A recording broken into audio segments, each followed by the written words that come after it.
మనం 38వ కీర్తన ధ్యానం చేస్తూ ఉన్నాము. ఈ కీర్తన మన ఈరోజు ఆ కీర్తన మొదటి వచనాన్ని ఆలోచన చేద్దాం, జ్ఞాపకం చేసుకుందాం. 38వ కీర్తన. యెహోవా, కోపోద్రేకము చేత నన్ను గద్దింపకుము, నీ ఉగ్రత చేత నన్ను శిక్షింపకుము.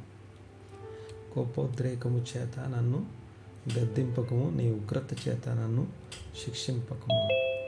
ఈ మాటని మనము ఆలోచన చేద్దాం. కొద్దిసేపు దేవుని వాక్యం కోసం మనం సిద్ధపరచుకొని తళ్ళు వంచి కళ్ళు మూసుకొని ప్రార్థన చేద్దాం. ఒక్కసారి చిన్న మాట ప్రార్థన. మా పరమ తండ్రి, మా దేవా, కృతజ్ఞతలు, స్తుతులు, స్తోత్రం స్తోత్రం స్తోత్రం. ఆయన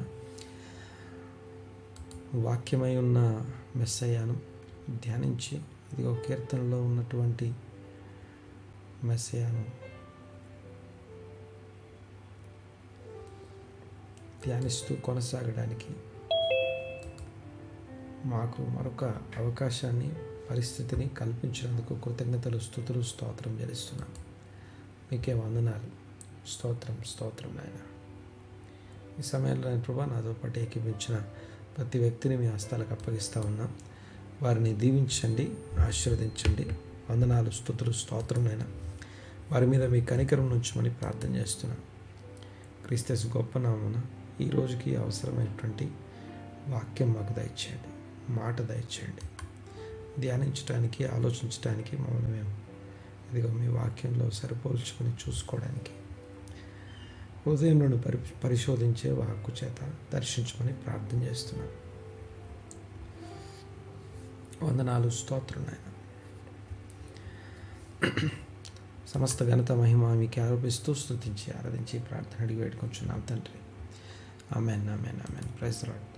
అయితే ఈ ప్రత్యేకమైనటువంటి ధ్యానము 38వ కీర్తన. మనం అనుకున్నట్టుగా 37వ కీర్తనను ముగించుకొని 38వ కీర్తనలోకి వచ్చాం. ఈ కీర్తనలో మనము దృష్టి పెట్టాల్సినటువంటి అంశాలు, ధ్యానించాల్సినటువంటి ప్రాముఖ్యమైనటువంటి విషయం మొదటి వచనంలో, నిన్న మనం అనుకున్నట్టుగా మన తెలుగు బైబిల్లో లేదు కానీ బట్ ఇంగ్లీష్ బైబిల్లో ఏ సామ్ ఆఫ్ డేవిడ్ అని చెప్పిన తర్వాత to remember or for the remembrance, for the memorial అనే పదం చూస్తాం.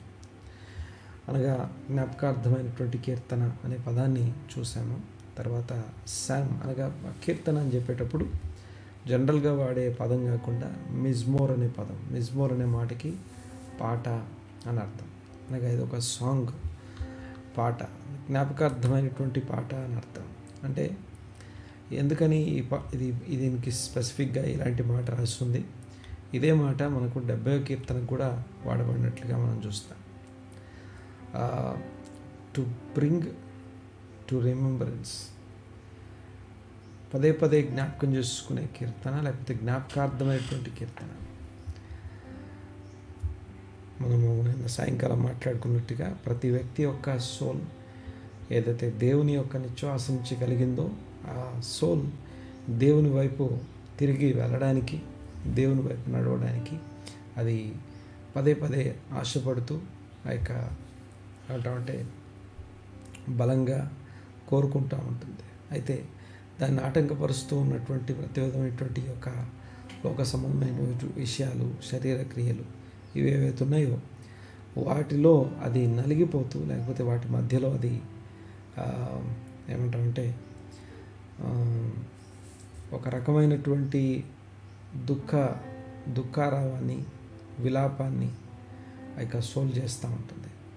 ఆ విలపించడం కోసం మన సోల్ దేవుని కొరకు ఎంతగా విలపిస్తుందో, ఎంతగా బాధపడుతుందో, ఎంతగా రోధిస్తూ ఆశతో ఆయన కోసం కనిపెడతా ఉందో, ఆయన తట్టు మరల చేరుకోవడానికి కనిపెడతా ఉందో, దానికి సంబంధించిన జ్ఞాపకార్థం. అనగా జ్ఞాపకార్థం అనే మాటకి నిన్న లేవియాకాండం 2వ అధ్యాయం 2వ వచనం చూసాం. తీసుకురాబడినటువంటి నైవేద్యంలో ఒక భాగాన్ని, కొంత భాగాన్ని జ్ఞాపకార్థంగా బలిపీఠం మీద దహిస్తారు. అంటే దాని అర్థం ఏంటంటే ఆ కొంచెం ఏదైతే దహించబడిందో, మిగిలిన భాగం ఏదైతే దహించబడలేదో అదంతా కూడా దహించబడిన దాంతో సమానం. ఈ కొంచెం జ్ఞాపకార్థంగా దహించబడడం, కన్జ్యూమ్ చేయబడ్డప్పుడు మిగిలిందంతా కూడా కన్జ్యూమ్ చేయబడినట్టుగా ఎంచబడతా ఉంది. అలాగే ఈ యొక్క కీర్తన, ఈ మనం మాట్లాడుకుంటున్నట్టు 38వ కీర్తన ఏదైతుందో జ్ఞాపకార్థంగా ఉండే మిజ్మోర్ సాంగ్ అనగా ఒక పాట, ఒక గీతం, ఒక విలాప కీర్తన అని చెప్పాలి. దేవుని సన్నిధిలో విలాప కీర్తన అని చెప్పాలి. యాచనలు లేకపోతే దేవుని సన్నిధిలో దేవుని తట్టు తిరగడానికి సంబంధించి మన సోల్ నిజంగా ఒరిజినల్గా లేకపోతే ఆ యొక్క సత్యం ఏదైతుందో సత్యమును అనుసరిస్తూ నీ సోల్ నిజంగా దేవుని వైపు తిరగడం కోసం ఇంతగా ఆశపడుతుంది అని తెలియజేసే కీర్తన, ఒక జ్ఞాపకార్థమైనటువంటి కీర్తన. ఇక మనం కీర్తనలోనికి మనం వెళ్తే ఇందులో 2 పదాలు మనకు కనపడతాయి. ఒకటేమో కోపోద్రేకం అనే మాట, రెండో మాట ఒకటేమో కోపోద్రేకం అనే మాట, రెండవది ఉగ్రత అనే మాట. కోపోద్రేకము, ఉగ్రత 2 మాటలు. ఇంకో 2 మాటలు ఉన్నాయి, గద్దింపకము శిక్షింపకము అని. గద్దింపకము శిక్షింపకము అని 2 మాటలు. 2 మాటలు దేవుని యొక్క ఒకటి కోపోద్రేకము, 2 ఉగ్రత. ఇవి 2 దేవుని నుంచి ఉండే విషయాలు. అంటే మన సోల్ ఏదైతే దేవుని తట్టు ఆశపడుతుందని చెప్పి మాట్లాడుకున్నాం కదా, అయితే ఆ సోల్ ఏదైతే మన దేవుని దగ్గరికి చేరుకోవడానికి, దేవుని సమీపించడం కోసం అడ్డుగా ఉన్నటువంటి ఆ యొక్క పాప దోషములు ఏవైతే ఉన్నాయో, ఆ అతిక్రమాలు ఏవైతే ఉన్నాయో వాటన్నిటిని బట్టి దేవుని కోపోద్రేకం, ఆయన కోపోద్రేకము, రెండవది ఉగ్రత. ఈ 2 పదాలని ముందు మనం మాట్లాడుకున్న తర్వాత నెక్స్ట్ ఉన్నటువంటి 2 పదాలు గద్దింపకము శిక్షింపకము అనే పదాలు ఆలోచన చేద్దాం. గమనించండి ఒకసారి. ఈ మొదటి మాట కోపోద్రేకము అని చెప్పేటప్పుడు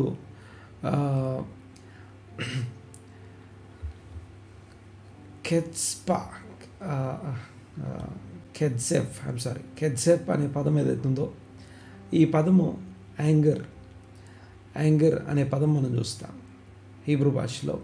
అల్ బే కెడ్జెప్ ఖా అనగా ఆ చివరి ఖా అనే సఫిక్స్ ఏదైతుందో అది నన్ను లేకపోతే మమ్మల్ని గద్దించకు అని అర్థం. తర్వాత చూడండి ఒకసారి, నన్ను గద్దించకు. ఆ తర్వాత రెండవ పదము ఇందాక మనం అనుకున్నట్టుగా ఖేమ అనే మాటకి మరలా ఇది కూడా యాంగర్, రాత్, అంతేకాకుండా హార్ట్ డిస్ప్లెజర్. ఇది ఇందాక మన 2 పదాలు కెడ్జెప్, ఖేమా. కెడ్జెప్ అనేటప్పుడేమో కోఫ్, జాదే, పే 3 అక్షరాలు ఉంటాయి. ఇక్కడ ఖేమా అని చెప్పేటప్పుడేమో ఖేత్, మెమ్, హే. ఖేత్, మెమ్, హే. ఈ 3 అక్షరాలు ఈ మూడిట్లో కూడా విషయం ఏంటంటే ఇందులో ఉన్న అక్షరాలు అందులో ఉండవు, అందులో ఉన్న అక్షరాలు ఇందులో లేవు. బట్ 2 కూడా ఒకే రకమైనటువంటి మీనింగ్ తెలియజేస్తూ ఉన్నాయి, ఒకే రకమైనటువంటి విషయాన్ని. కానీ 2 వేర్వేరు పదాలు ఉపయోగించబడ్డాయంటే ఆ 2 పదాలు చాలా లోతైనటువంటి భావంతో లేకపోతే లోతైనటువంటి విషయాలు. అందులో మొదటిది చూస్తే ఆ యొక్క కెడ్జెప్ అనే పదం ఏదైతుందో, కెడ్జెప్ అనే మాటకి యాంగర్, రాత్ లేకపోతే దేవుని ఉగ్రత, కోపోద్రేకము అని అర్థం, కోపంతో కూడినటువంటి ఉగ్రత అని అర్థం. తర్వాత 2వ పదం అయితే ఖేమా అనే పదం ఏదైతుందో దీంట్లో హార్ట్ డిస్ప్లెజర్ అంటే ఒక రకమైనటువంటి హార్ట్ డిస్ప్లెజర్ అంటే ఒక అయిష్టంతో కూడినటువంటి ఉగ్రత, మహోద్రేకం అనే పదం మన తెలుగులో మనకు రాయబడినటువంటి పదం. ఒకటేమో కోపోద్రేకం అనే మాట, రెండోదేమో ఉగ్రత అనే మాట. ఈ 2 చేత తర్వాత ఇంకో 2 పదాలను కూడా జ్ఞాపకం చేస్తాను ప్రస్తుతానికి. 2 పదాలు అనగా శిక్షింపకము, గద్దింపకము అని ఉంది కదా. అందులో మొదటి పదం వచ్చేసి యక్కాక్ అనే మాటకి రెబ్యూక్ అని అర్థం. రెబ్యూక్, రిప్రూవ్, టు కరెక్ట్ అంటే నన్ను సరిచేస్తావు, లేకపోతే నన్ను శిక్షణం చేయబడతాను, లేకపోతే నన్ను కోపోద్రేకము చేత నన్ను గద్దింపకము. గద్దించడం అంటే కేవలము గద్దించడం మాత్రమే కాదు, కానీ శిక్షణం, ట్రైనింగ్ అని అర్థం, లేకపోతే శిక్షణం, ఎడ్యుకేషన్, లేకపోతే ఇది మనల్ని సరిచేయబడే రిప్రూవ్, రెబ్యూక్, తర్వాత ఇందాక టు కరెక్ట్ అనగా సరిచేయబడ్డానికి సంబంధించి. అంటే ఆ సరిచేయబడేది ఏదైతే ఉందో అది కోపంతో చేయకము అని అడుగుతున్నాడు. తర్వాత నెక్స్ట్ పదం, రెండో పదం చూడండి ఒకసారి. రెండో పదం వచ్చేసి మనం ఆల్రెడీ దీని గురించి మాట్లాడుకున్నాం. యాషార్ అనే పదానికి టు డిసిప్లైన్, లేకపోతే టు చేజన్, టు కరెక్ట్, ఇదేమో క్రమపరచబడుట అని అర్థం. సో శిక్షించుట అంటే ఇక్కడెక్కడ కూడా పనిష్మెంట్ అనే పదం లేదు. అనగా పనిష్మెంట్ అంటే చేసిన దానికి సంబంధించినటువంటి రావాల్సినటువంటి తీర్పు సంబంధమైనటువంటి ఒక జడ్జిమెంట్ కాదు. ఈ జడ్జిమెంట్ గురించి ఇక్కడ మాట్లాడలేదు. యెహోవా కోపోద్రేకం చేత నన్ను గద్దింపకము, నీ ఉగ్రత చేత నన్ను శిక్షింపకము అన్నప్పుడు మన మన మన మైండ్, లేకపోతే మన ఒక కామన్ తెలుగు మైండ్, లేకపోతే ఇక్కడ సౌత్ ఇండియన్ మైండ్, లేకపోతే ఇండియన్ మైండ్ ఏదైతే ఉందో,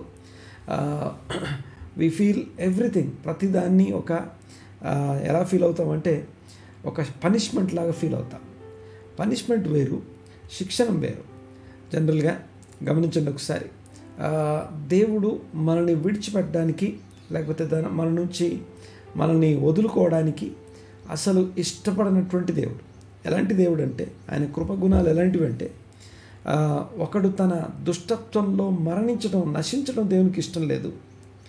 తర్వాత ఒకడు తన పాపంలోనే నశించుట, పాపి తన పాపంలో నశించుట, దుష్టుడు తన దుష్టత్వంలో నశించుట ఏమాత్రం ఇష్టపడనటువంటి దేవుడు. అలాంటి దేవుడు మరి మనల్ని శిక్షకు, లేకపోతే ఆ యొక్క ఉగ్రతకు అప్పగించడం అంటే ఇదేదో పనిష్మెంట్కి సంబంధించింది కాదు, కానీ మనం ఎలా ఉండాలో, ఎలా ఉండవలసిన వారమై ఉన్నామో, ఎలాంటి స్థితిలో నిలబడవలసిన వారమై ఉన్నామో ఆ స్థితిలో నిలబెట్టడం కోసం మనల్ని సిద్ధపరిచే ఒక రకమైనటువంటి శిక్షణం చేయడం, అంతేకాదు క్రమపరచడం. శిక్షణము క్రమపరచడానికి సంబంధించినటువంటి రెండు మాటలు కూడా, గద్దింపకము అనన్నా శిక్షింపకము అన్న, అవి తీర్పులు కాదు, అవి మనల్ని సరిచేసే విధానం. అయితే ఆ సరిచేయబడ్డానికి నేను ఇష్టపడుతున్నాను అనే మన యొక్క అప్రూవల్, లేకపోతే I'm ready to be corrected, నేను సరిచేయబడ్డానికి సిద్ధంగా ఉన్నాను. దేవుని వాక్యం యొక్క ప్రైమరీ జాబ్, దేవుని వాక్యం యొక్క ప్రాథమికమైనటువంటి కార్యం చేసే విధానం ఏంటి అంటే హృదయములను పరిశోధించుట. నీ యొక్క హృదయంలోనికి వెళ్ళి నీ అంతరంగంలోని తలంపులను నువ్వు చేసే ఇదిగో ఇలా చేయడం ద్వారా నువ్వు ఇలా జరుగుతున్నావు, నీ లోపల ఇది ఉంది అని చెప్పేసి పరిశోధిస్తుంది. పైపైన కనిపించే విషయాలను మాత్రమే చూడదు, కానీ పైన ఉండే ఆ యొక్క ఆకులను, లేకపోతే ఫలాల్ని మాత్రమే కాదు, కానీ దాని అంతటికీ కారణమైనటువంటి సరైన ఫలం ఫలించకపోవడానికి కారణమైన ఆ లోతైనటువంటి విషయాలను ఈ యొక్క డిసిప్లిన్ చేయడం కోసం వాక్యం అంతరంగంలోకి వెళ్తూ ఉంది. ఆ అంతరంగంలోని ఆ యొక్క హృదయంలోని తలంపులను, ఆలోచనలు పరిశోధిస్తూ ఉంది. ఆలోచన పుట్టడానికి కారణమైనటువంటి నీ క్యారెక్టర్ని సరిచేయడం కోసం వాక్యం లోపలికి బయలుదేరుతూ ఉంది. సో విభజించున్నంత మట్టుకు దూరి సపరేట్ చేస్తుంది ఈ దుష్టత్వాన్ని మరియు మంచితనాన్ని. ఏది మంచిదో ఏది చెడ్డదో సపరేట్ చేసే విధంగా హృదయం యొక్క తలంపులను పరిశోధించడానికి దేవుని వాక్యం బయలుదేరుతూ ఉంది. ఆ బయలుదేరిన వాక్యం, లేకపోతే లోపలికి ప్రవేశించిన వాక్యం, ఆ యొక్క ప్రవేశించే వాక్యంను మేము తీసుకోవడానికి సిద్ధంగా ఉన్నాం, ఇష్టపడుతున్నాం. మన యొక్క ఎండార్స్మెంట్, లేకపోతే మన యొక్క అప్రూవల్, లేకపోతే yes we're ready to be corrected, we're ready to be disciplined, అనగా క్రమపరచబడ్డానికి నేను సిద్ధంగా ఉన్నాను, ఇదిగో శిక్షణం పొందడానికి నేను సిద్ధంగా ఉన్నాను, నీ చిత్తంలోనికి నడవడానికి నేను సరిగా ఉండడం కోసం నేను సిద్ధంగా ఉన్నాను అని తెలియజేసే ఈ యొక్క మొదటి వచనం గమనించండి ఒకసారి. నేను శిక్షించబడి శిక్షణం చేయబడ్డానికి, అంతేకాకుండా మన యొక్క శిక్షణ మాత్రమే కాదు, ఇంకా ఏమంటామంటే క్రమపరచబడ్డానికి, డిసిప్లిన్ చేయబడ్డానికి సిద్ధంగా ఉన్నాము. అయితే ఆ సిద్ధంగా ఉన్నటువంటి నాకు ప్రత్యేకంగా గమనించండి, నీ ఉగ్రత నీ కోపోద్రేకం. ఇవి రెండు నీ యొక్క హార్ట్ డిస్ప్లెజర్ మాకు చాలా కష్టంగా ఉంది. నీ యొక్క కోపోద్రేకము, నీ ఉగ్రత, దాన్ని భరించలేకపోతున్నా. ఇదే వచనాన్ని 90వ కీర్తనలో నుంచి ఒక్కసారి జ్ఞాపకం చేసుకుందాం. చూడండి ఒకసారి 90వ కీర్తన ఒక్కసారి కొన్ని మాటలు జ్ఞాపకం చేసుకుందాం. ఉగ్రత, మహోద్రేకం, లేకపోతే కోపోద్రేకము, ఉగ్రత, ఇవి రెండు లేకుండా నీ మర్సీ.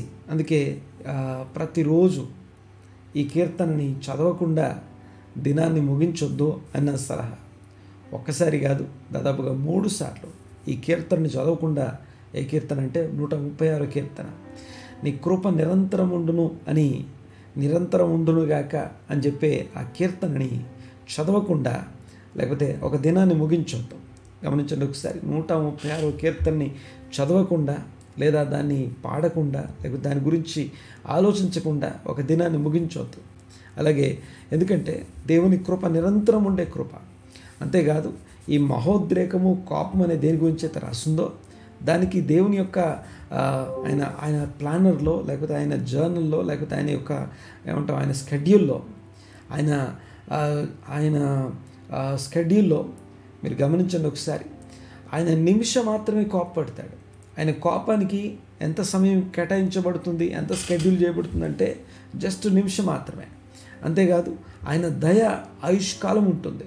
ఆ ఆయుష్కాలం ఉండే దయ నిరంతరం ఉండాలని కోరుకుంటాను. అంతేకాదు, కోరుకోవడం మాత్రమే కాదు, ఈ మహోద్రేకము, కోపం ఏదైతే ఉందో దానికి కారణాలు మా దగ్గర ఉన్నవి కరెక్టే, కానీ వాటన్నిటిని బట్టి మమ్మల్ని వెలివేయొద్దు, త్రోసివేయొద్దు అని అనకుండా, నువ్వు గద్దించే గద్దింపు, నీ శిక్షణము, నీ ట్రైనింగ్, నీ కరెక్షన్, లేకపోతే ఆ రిప్రూవ్, లేకపోతే నన్ను సరిచేయబడే ఆ విషయాలు ఏవైతే ఉన్నాయో వాటిని ఈ మహోద్రేకంలో నుండి, ఉగ్రతలో నుండి వద్దు మాకు.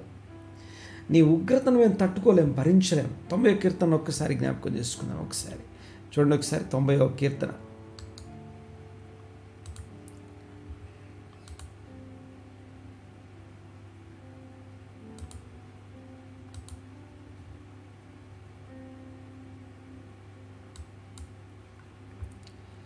ప్రభువా, తరతరముల నుండి నీవే మాకు నివాస స్థలము నీవే.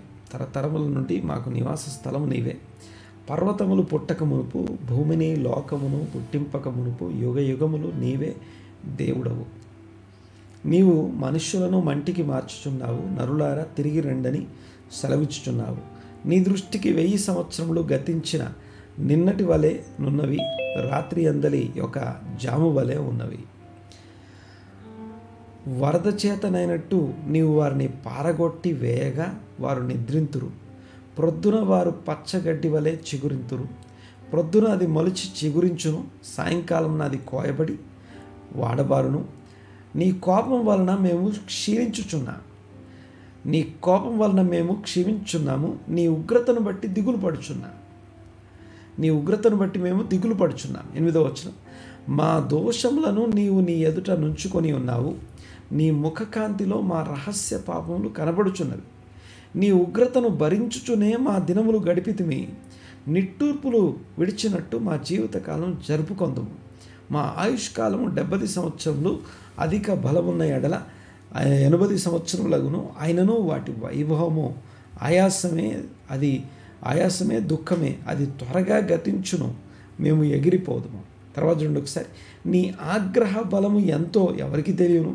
నీకు చెందవలసిన భయం కొలది పుట్టు క్రోధము ఎంతో ఎవరికి తెలియను. అంటే ఎవరు కూడా దాన్ని భరించలేరు. లేకపోతే అంటే ఎవరన్నా ఒకరు నిలబడి, ఇదిగో నేను దేవుని కోపం అంతా భరించాను, ఇక దేవుని కోపం నా ఒక్కడికే తెలుసు అని చెప్పలేరు ఎవరు కూడా. అంతేకాకుండా దేవుని ఉగ్రత స్థాయి ఏ లెవెల్లో ఉంటుందో, దేవుని ఉగ్రతను నేను పూర్తిగా అనుభవించాను, అంతా నాకు తెలుసు అని ఎవరూ చెప్పలేము. అందుకే ఎవరికి తెలియను అని ప్రశ్నిస్తూ, మాకు జ్ఞాన హృదయం కలుగునట్లుగా చేయుము, మా దినములు లెక్కించుట మాకు నేర్పుము. సో ఈ 12వ వచనము దేవుని ఉగ్రతకి సంబంధించిన, దేవుని మహోద్రేకానికి లేకపోతే కోపానికి సంబంధించినటువంటి ఒక సొల్యూషన్. అది మనం అడగవలసినటువంటి విషయం. అయితే ఇక్కడ ఆయన ఉగ్రతను భరిస్తూ, ఆయన కోపాన్ని భరిస్తూ, చూడండి ఒకసారి ఆ ఉగ్రతకి కోపానికి కారణం ఏంటంటే మన దోషములు ఆయన ఎదుట ఉన్నాయి. మా దోషములు నీవు నీ ఎదుట ఉంచుకొని ఉన్నావు. ఒకసారి ఈ మాటని గమనించండి. ఒకసారి దేవుని ఉగ్రతకి, దేవుని యొక్క మహోద్రేకానికి, కోపానికి కారణం ఏంటి? మన రహస్య పాపాలు అని ఉంది. ఈ రహస్య పాపాలు అనే మాటకి గుర్తుపెట్టుకోవాలి ఈ విషయాన్ని. రహస్య పాపాలంటే ఎవరికీ తెలియకుండా పర్సనల్గా చేసే, నాకు మాత్రమే తెలిసిన విషయాలు, అవి పాపం అనుకుంటాను. అది ఒక లెవెల్ అయితే, అది కూడా కాకుండా ఈవెన్ మనం కూడా గ్రహించలేని తప్పులు మనలో జరుగుతుంటాయి చూసారా. మన అవగాహన కూడా తెలియకుండా మాట ద్వారా కానీ, లేకపోతే కొన్ని మన ప్రవర్తన బిహేవియర్ ద్వారా తెలియకుండానే దేవునికి ఇష్టం లేని విషయాలు జరిగించడం, దాని విషయంలో ఒక రకమైన ఇగ్నోరెన్స్ని మనం అలాగే కంటిన్యూ చేస్తూ ఉంటాం. అది దేవుని ఉగ్రతకి మొదటి కారణం. ఆయన మహోద్రేకానికి, ఆయన కోపానికి మొదటి కారణం వాటిని గ్రహించలేని స్థితి. బాగా గమనించాలి ఒకసారి మాట. ఒకటేమో మనం ఏదో పాపం అనుకుంటున్నటువంటి విషయాలు, ఎవరికి తెలియకుండా చేసిన పాపాలు, వీటిని పాపమే కాదు, వీటిని దేవుడు క్షమిస్తాడు, వీటిని వదిలేస్తాడు దేవుడు అని నేను చెప్పట్లేదు. కానీ దానికంటే ముందే ఎరగవలసినవి, తెలుసుకోవలసినవి, గ్రహించవలసినవి, అంగీకరించి విడిచిపెట్టాల్సిన విషయాలు ఏవైతే లోపల ఉన్నాయో వాటి గురించి మొదట మాట్లాడబడుతుంది. దేవుని మహోద్రేకానికి, కోపానికి కారణం, మొదటి కారణం ఏంటంటే ఇదిగో మన రోజువారీ జీవన విధానం. ఈ రోజున ప్రార్థన చేస్తూ యూదులతో, ఇశ్రాయేలీలతో మనం అంటుకట్టబడ్డాము అని ఇప్పుడు నేర్చుకున్నాం, తెలుసుకున్నాం. గమనించండి ఒకసారి. ఆ తెలుసుకున్న తర్వాత వాళ్ళ విధానాలు ఏంటి, లేకపోతే వారి కల్చర్ ఏంటి, వారి రోజువారీ విధానం ఎలా ఉంటుందో, వాక్యంలో నుంచి ఎలా తీసుకొస్తారు, అవి ఎలా వచ్చాయి, ఎందుకు అవి ఆశ్రయిస్తున్నారు, ఎందుకు కలిగి ఉన్నారు అనే విషయాలు ఒక్కొక్కటి ధ్యానిస్తున్నప్పుడు, అర్థం చేసుకుంటున్నప్పుడు, అయ్యో మన ముందు తరాలు వారు కూడా, లేకపోతే ఈవెన్ ఇప్పుడు కూడా ఒక మాట చెప్పాలంటే వీటిని తెలుసుకోవడానికి కానీ ఇష్టపడే మనసు కూడా లేదు. అవి తెలియడం ఎంత అవసరం అంటే, ఒక వ్యక్తి తనకు తెలియకుండా తన సోల్లో ఎలాంటి లోపం ఉందో, ఎలాంటి అపవిత్రత ఉందో, ఎలాంటి అపవిత్రత అంటాం. అపవిత్రత అంటే దేన్ని అపవిత్రత అనాలి? అపవిత్రత అనే మాటకి డెఫినేషన్ ఏంటి? ఎలా డిఫైన్ చేసుకుంటావు? నువ్వు అనుకునే అపవిత్రత, అపవిత్రత కాదు. కానీ వాక్యము చెప్పే అపవిత్రత ఏంటది? తర్వాత దేవుని వాక్యంలో దేవుని చిత్తం మనకు తెలుస్తూ ఉంది. అపవిత్రత, నిర్దోషము, నిష్కలంకము అంటే కలంకము, దోషము కలిగి ఉండడం అంటే అర్థం ఏంటి? కలంకం అంటే ఏంటి? దోషం అంటే ఏంటి? వాక్యం డిఫైన్ చేస్తూ ఉంది. దాన్ని తెలియకుండా జీవించడమే, తెలియకుండా జీవిస్తూ ఉండడమే కాకుండా మన సోల్ దేవుని కొరకు ఆశపడుతూ ఉంది. ఆశపడే ఆ సోల్ మీరు మహోద్రేకాన్ని, కోపాన్ని ఎప్పుడు అనుభవిస్తారు? ఫర్ ఎగ్జాంపుల్, ఒక వ్యక్తి, ఒక టీచర్ లేకపోతే ఒక మాస్టర్ తన స్టూడెంట్స్ మీద ఎప్పుడు కోపంగా ఉంటాడు. ఎప్పుడు ఆ కోపానికి, మహోద్రేకాన్ని, చాలా కోపం ఎప్పుడు వస్తుంది? ఆ మహోద్రేకము అనబడుతున్నటువంటి ఆ కోపోద్రేకము, ఉగ్రత, ఇవి ఎప్పుడు కలుగుతాయి? పిల్లల్ని ఎందుకు పనిష్ చేస్తారు? లేకపోతే స్టూడెంట్స్ని ఎందుకు పనిష్ చేస్తాం? ఎందుకని ఏ విషయంలో ఎక్కువ కోపం తెచ్చుకుంటారు? ఆ కోపానికి గల కారణం ఏంటి అంటే, నేర్చుకోవాల్సినవి స్టూడెంట్ నేర్చుకోనప్పుడు, గ్రహించాల్సిన సంగతులు గ్రహించకపోవడం, వీటిని రహస్యము, సీక్రెట్ అంటే సీక్రెట్ అయి ఉన్న విషయాలు సీక్రెట్గానే ఉన్నాయి. ఇది మొదటిది భాగం. తర్వాత రెండో భాగం వస్తుంది. రెండో భాగం ఏంటంటే, మనం అనుకునేవి, మనకు తెలిసినవి, ఎవరికి తెలియకుండా ప్రైవేట్గా, పర్సనల్గా మన జీవన విధానంలో జరిగే తప్పులు, పొరపాట్లు, లేకపోతే ఐక దోషములు అంటాం. సో ఇది సెకండరీది. కానీ ప్రైమరీ విషయం ఏంటంటే, తెలియవలసినవి తెలియకనే ఉన్నాయి. అవి నీకు ఇంకా మిస్టీరియస్గానే, ఇంకొక విషయం ఏంటంటే, తెలియనివి మాకు తెలియలేదు ప్రభువా అనడం కంటే, అసలు ఇవి తెలుసుకోవడమే మాకు ఇష్టం లేదని రిజెక్ట్ చేస్తున్నాను. ఇవి తెలుసుకోవడమే మాకు ఇష్టం లేదు, ఇదేంటో మాకు అర్థం కావట్లేదు. సింపుల్గా ఒక మాటలో చెప్పేస్తాం, ఇదేంటో మాకు అర్థం కావట్లేదు అంటే అది ఎప్పుడంటావు ఆ మాట? అర్థం చేసుకోవడానికి సంబంధించిన ఎలాంటి ప్రయత్నాన్ని కానీ, అనుభవపూర్వకమైనటువంటి జ్ఞానంలోకి వెళ్ళడానికి సంబంధించిన ఎలాంటి అవగాహన కానీ లేకుండా, జస్ట్ లైక్ దట్, జస్ట్ క్యాజువల్గా వీ డోంట్ వాంట్ దిస్, అంతే. ఇది మాకు వినడం ఇష్టం లేదు, ఇది మాకు తెలుసుకోవడం అవసరం లేదు, మాకు ఇష్టమో అవసరమే లేదు అన్నట్టుగా త్రోసివేస్తున్నప్పుడు ఆ మహోద్రేకము, ఆ కోపానికి కారణం అది. అందుకే ఈ సోల్ ఏదైతే ఉందో, మన దేవుని నిశ్వాసలో నుండి మనకు అనుగ్రహించబడిన సోల్. ముందుగా ఈ మాటని మీకు జ్ఞాపకం చేస్తాను. ఈ రోజుకి కొన్ని విషయాలు, ఒక విషయాన్ని మీకు జ్ఞాపకం చేస్తాను. ఉదయకాల ప్రార్థన చేస్తాను. ఒక్కసారి ఈ యొక్క విధానాన్ని పరిచయం చేస్తాను మీకు, కొద్దిగా గమనించండి ఒకసారి. ఎవ్రీడే కళ్ళు తెరిచేటప్పుడు ఒక ప్రార్థన చేస్తాం. కళ్ళు తెరిచేటప్పుడు చేయాల్సిన మొదటి ప్రార్థన, అనగా ఉదయకాలం నిద్ర నుంచి కళ్ళు తెరిచేటప్పుడు ప్రార్థన. ఆ ప్రార్థనని ఏమంటామంటే మోదే అని అంటారు. మోదే అని అంటే ఏమంటామంటే ఏమంటుందని మోదే అని అంటే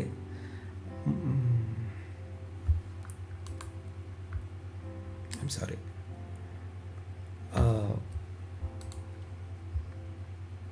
okay, upon raising, upon raising, okay, కళ్ళు తెరిచేటప్పుడు అపాన్ రైజింగ్ అని అర్థం. So very good, thank you. ఇది మొదటి ప్రార్థన. అంటే ఫస్ట్ టైం ఒక మనిషి దేవుని సన్నిధిలో తను ఎలా ఉంటాడంటే, కళ్ళు తెరిచేటప్పుడు దేవా నేను అవేకనింగ్ అంటాం, కళ్ళు తెరిచేటప్పుడు చేసే ప్రార్థన. తర్వాత అదైన తర్వాత నెక్స్ట్ చేసే ప్రార్థన చేతులు కడుక్కోవడం. లేవగానే మొదటి ప్రార్థన చేసి చేతులు కడుక్కొని వస్తాను. చేతులు కడుక్కొని వచ్చిన తర్వాత మొదటి ప్రార్థన, అనగా చేతులు కడుక్కున్న తర్వాత, అంటే చేతులు కడుక్కోవడం అంటే చేతులు కడుక్కోవడం కాదు, ఇది యాక్చువల్గా జూయిష్ స్టైల్ ఆఫ్ ప్రేయర్ గురించి చెప్తున్నాను నేను, ఒక లైఫ్ స్టైల్ గురించి మాట్లాడుతున్నాను. కళ్ళు తెరిచేటప్పుడు చేయాల్సిన ప్రార్థన. రెండో ప్రార్థన, ఇదంతా కూడా ఫస్ట్ ఎవ్రీ మార్నింగ్ జరగాల్సిన విషయం. చేతులు కడుక్కోవడం అంటే చేతులు కాదు, హృదయాన్ని కడుక్కోవడం అని అర్థం. దుష్టత్వాన్ని, దోషాన్ని కడుక్కోవడం అని అర్థం. దాని తర్వాత నెక్స్ట్ ప్రేయర్, అనగా ఆ చేతులు కడుక్కున్న తర్వాత చేసే ప్రార్థన, ఒకటి మన బాడీ కోసం ప్రార్థన, రెండు మన సోల్ కోసం ప్రార్థన ఉంటుంది.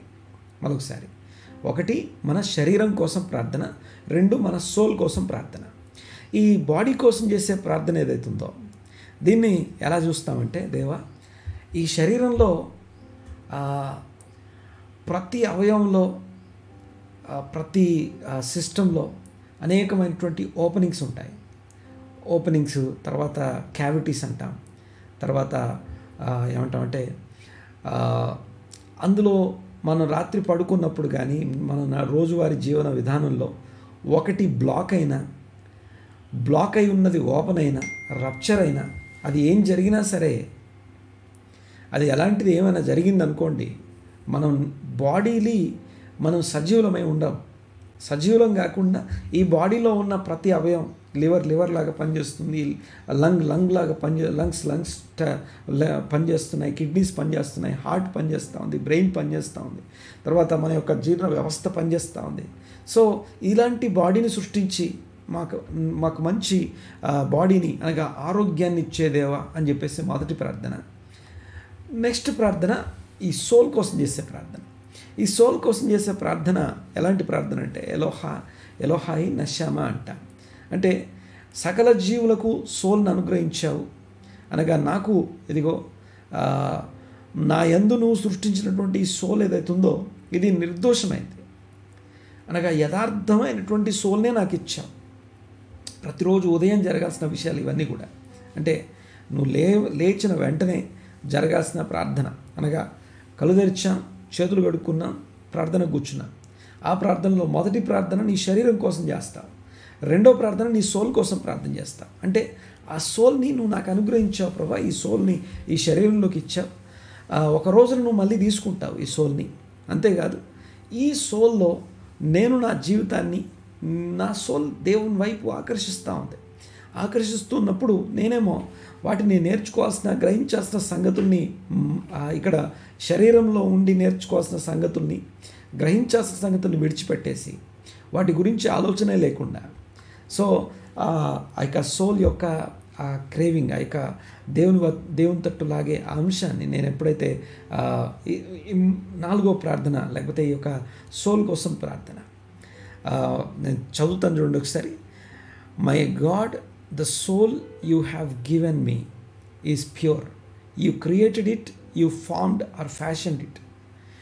You breathed it into me, and you preserve it within me. In the future, you will take it from me and restore it to me in the time to come. As long as the soul is within me, I give thanks before you.